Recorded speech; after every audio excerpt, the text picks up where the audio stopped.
Peu de victimes de violences domestiques osent parler au Maroc. Seulement 6,6% d'entre elles portent plainte.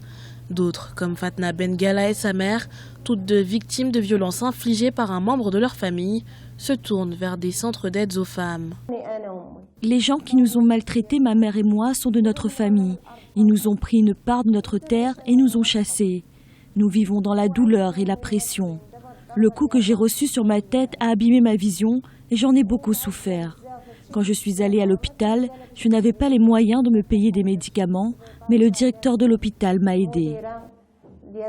Des douzaines de centres proposant écoute et conseils aux femmes victimes de violences ont vu le jour au Maroc, à l'image du centre Arafa où s'est rendue Fatna. Mais comme les chiffres l'attestent, l'omerta autour des violences faites est encore bien présente dans la société marocaine. C'est souvent difficile pour les femmes de déposer une plainte à cause des pressions auxquelles elles sont soumises. Par exemple, quand une femme violentée part au commissariat, ils essaient toujours de la calmer en s'appuyant sur le fait que les femmes ne doivent pas se plaindre de leur mari. On leur dit qu'elles doivent conserver l'unité de la famille en étant patientes. C'est à cause de ce genre de discours que les femmes n'ont pas accès à la justice.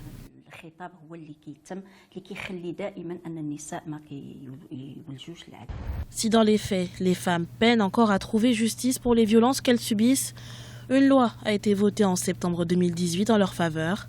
La loi 103-13 punit en effet les violences domestiques, mais aussi le harcèlement des femmes, qu'il soit verbal ou en ligne.